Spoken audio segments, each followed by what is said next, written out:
It is the Battle of Atlanta, one historic night with two contenders as President Joe Biden and former President Donald Trump square off on stage. It has been 4 years since the two faced off, but this time is different. The first presidential debate of the 2024 election will be the first ever to feature one sitting president and one former president.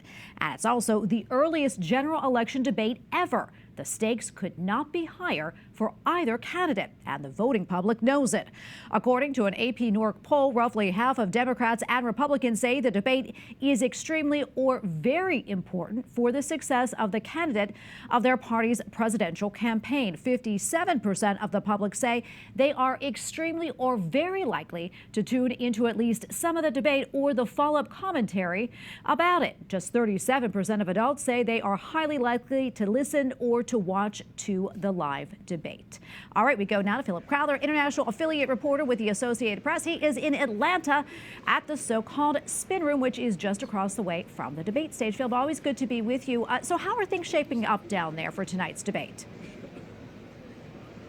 Well, look, the truth is anything that is being said right now here in this spin room will be forgotten in a few hours' time. What you're seeing here is the surrogates slowly coming out here, both for President Joe Biden and for former President Donald Trump, trying to already spin what their performance might be like in this debate. As you mentioned, we're in a sports stadium here just across the road from the CNN studio where this debate will take place, and it will look and feel very different to the last time you saw these two men debate 4 years ago, and very different indeed to the time before when they debated, because that was when it all turned into a very chaotic debate indeed, with a huge amount of interruptions. That's why some of the rules that were established for this debate are so stringent. The most important one is that there is essentially a mute button. The person or the candidate who is not speaking, who is not asked to respond to a question from the two moderators, will not be heard. Their microphone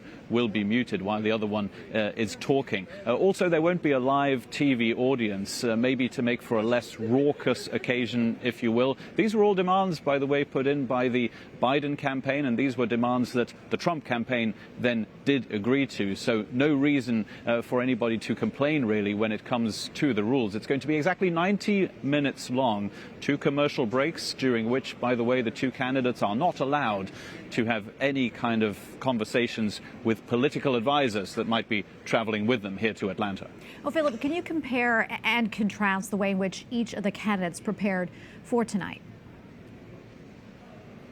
Well, the truth is, I think that President Biden's preparations have been a little bit more diligent, at least according to the schedule that the White House has put out. We know that he's been at Camp David, the presidential retreat in Maryland, 4 days now, and that's where a mock setup of the debate stage was even set up. He had someone standing in, his personal lawyer, in fact, standing in for former President Trump in order to prepare as best he possibly could for these 90 minutes inside the CNN TV studio. Now, former President Trump has prepared as well, but in his own way, if you will, quite a few rallies, quite a few appearances with supporters. Of course, he's somebody who likes to say doesn't really need any preparation, that he'll be ready to go as soon as the show begins. But I think they both know how consequential this truly is. The general consensus is that if something goes particularly wrong for either candidate rather than goes particularly right, well, then those moments will be clipped into these small snippets that will live on social media and could have a real